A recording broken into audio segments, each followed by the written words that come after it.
These monastic churches are encountered by pilgrims all along their route. A lot of masonry, a lot of stonework involved in the construction of these structures.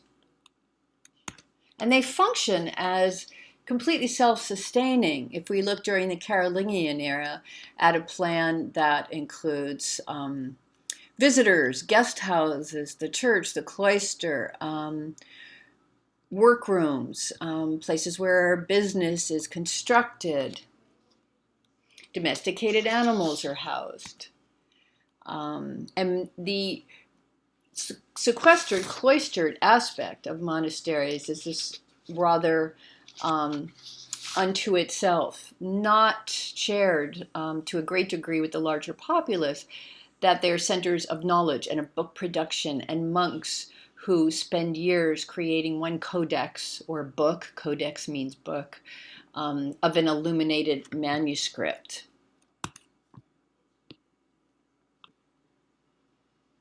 So the church benefits from this idea of pilgrimage, encouraging the faithful to make a trek through these landscapes, environments, terrains, sometimes rural, sometimes more towns. Pilgrims leave an offering. And what is the exchange about? It's about the idea of redemption. They leave an offering, a vote of a candle, some maybe as simple as that. But they're asking for they're asking for inclusion into the faith, and their offerings are part of that appeal. We see Buddhist monks making their pilgrimages. Santiago de Compostela is one of the best known on earth. And if we think about the context of pilgrimages today, where do people go? They go to the baseball museum in Cooperstown, New York. They go to Lourdes in France. They go to Chimayo in New Mexico to take away a spoonful or a cupful of this sacred, considered healing earth. Some people are at Burning Man, others at Coachella. There is in common with these earlier and more contemporary pilgrimages this common idea of the adventure, of leaving the comfort zone, of challenging yourself. Sometimes the idea of engaging in suffering as part of a demonstration of your faith.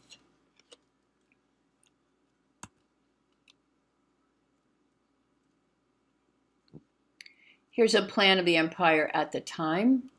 So we get an idea of how extensive the Holy Roman Empire truly is. It's the church, not an outside government, that is running this big central area in Europe. These churches are enormous. They are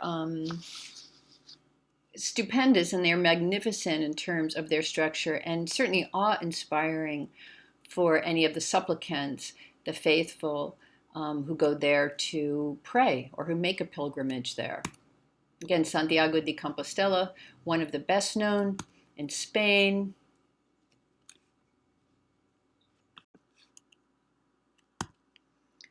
Other of these churches in busy city centers. This is St. James. The configuration of a cross becoming part of the architecture of some of these sites.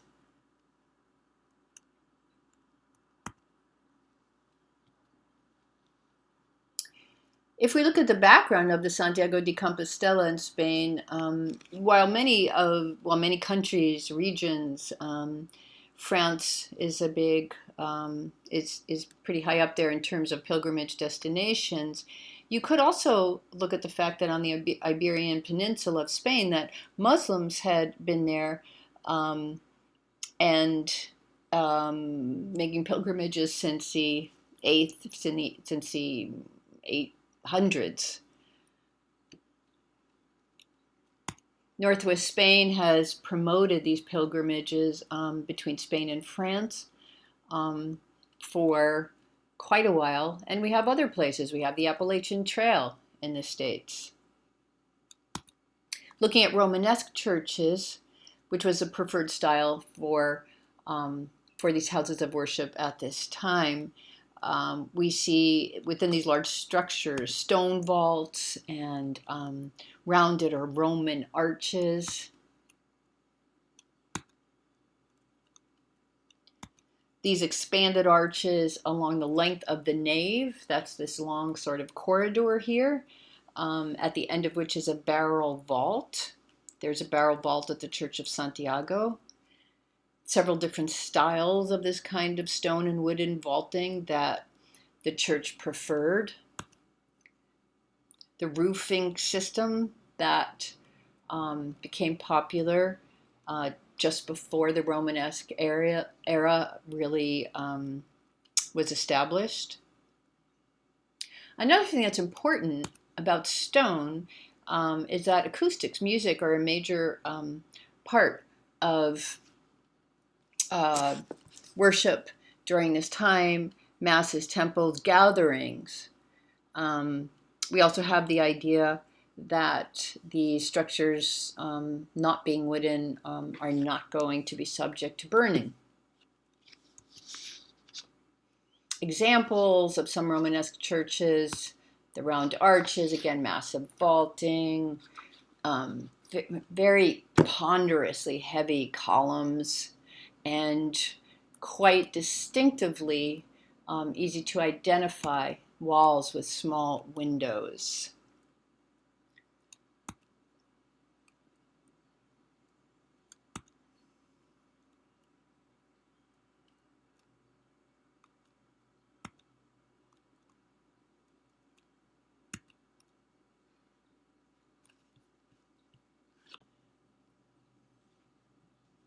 We can think of these pilgrimage roads as architectural sculpture for the pilgrims who made their way through these trails that originally in the Middle Ages are sometimes the same sites, the same trails as markets that are grouped for commerce along certain points of of these paths, of these trails, of these in-transit routes.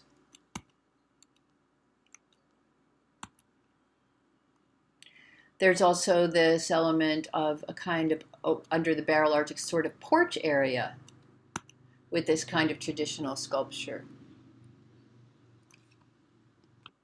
And the tympani, which is the rounded, sometimes colored space that serves as the one above a porch that we just looked at. A very different kind of an architecture from the Parthenon, where all of the sculpture is grouped in one place at the top, at the front. One portal is closer to the sculpture, or the sculptures are grouped in the area of a portal, which is where visitors enter this sacred space.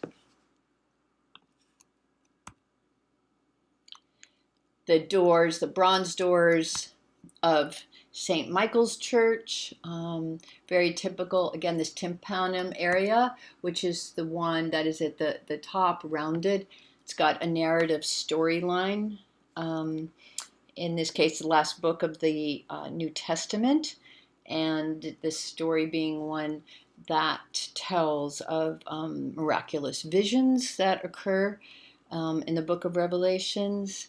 In the center, Christ is enthroned.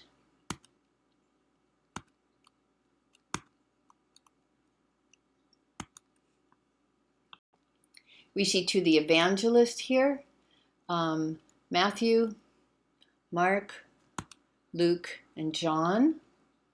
And these figures around these little registers, in a sense, bands, are Old Testament kings and prophets. Jeremiah with the lions is a standout. At Saint Lazare, we see the Last Judgment depicted again.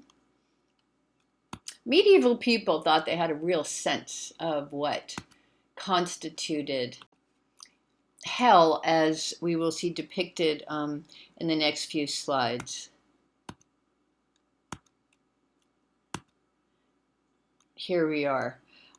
In contemporary culture, I mean, we might still think about a devil with a pitchfork as much as a story, and certainly nothing that could be actual, that could be real.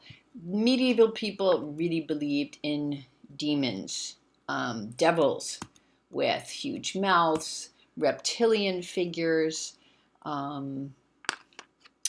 and other sorts of depictions of the way they constructed this idea of evil that was at the same time not incommensurate with their belief in their established faith. So both things were, both belief systems function, that of the church and the one that was more superstitious.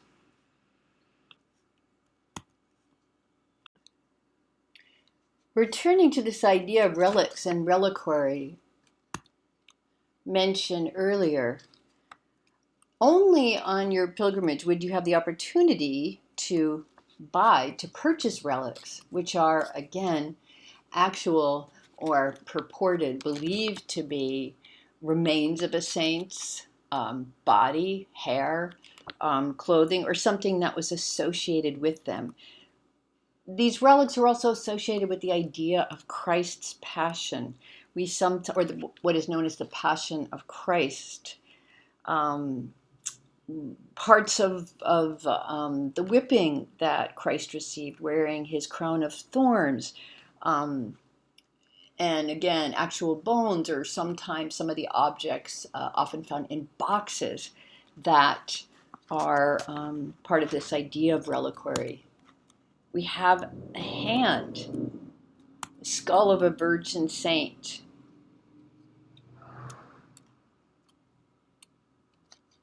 Back to France, we see another of these churches in a Carolingian empire, the Coptic Church, and where the Saint Foy reliquary is found.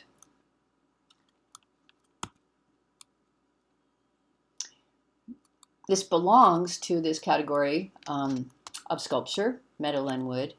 So Saint Foy is quite a strange and a bizarre storyline. Quite splendid. You can see the way it's encrusted with jewels. Saint Foy seated on a throne. A subject that once became the focus of very intense cultic devotion in this southern French town. The storyline, as it's known, is that Saint Foy was a young victim of Diocletian emperor time persecutions and died at the end of the 3rd century.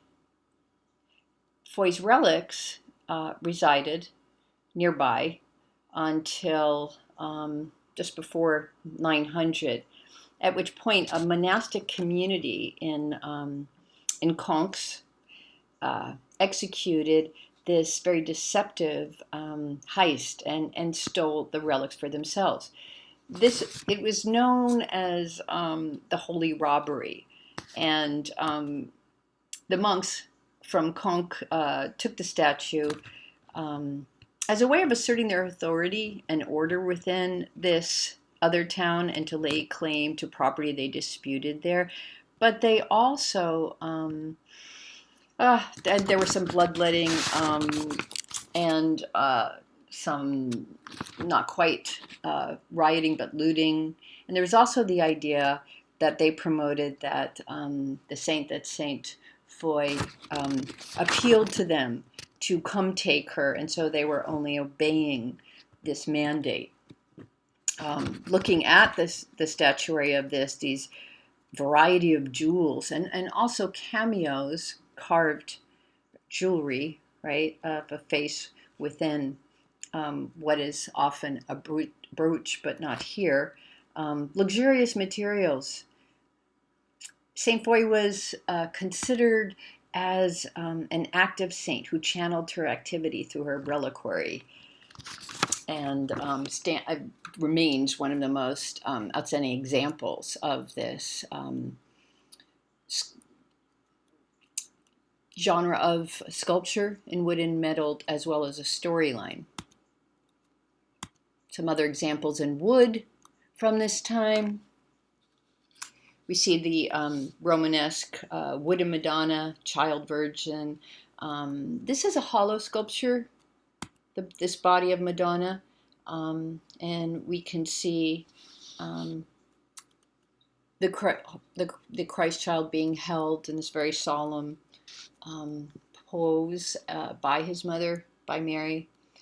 We'll get into it a little bit more, but Mary, during Romanesque times, as well as many other periods, is really thought of as the throne of wisdom.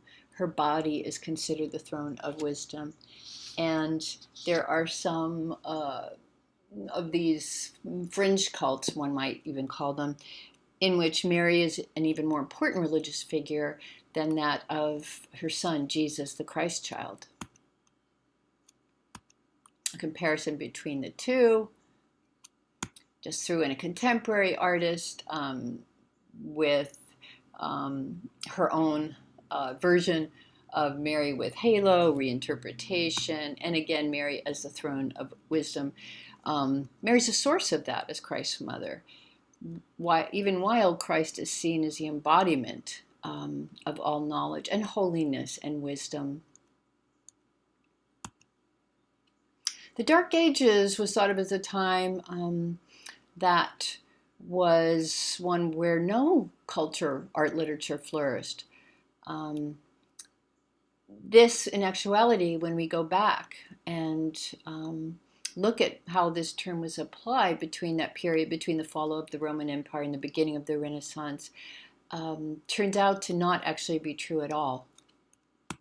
And here are just a few call-outs of architectural elements of the Romanesque versus Gothic architecture, although in some ways we see similarities. The pointed arch and these ribbed, rounded vaults are perhaps the most distinctive features of Gothic.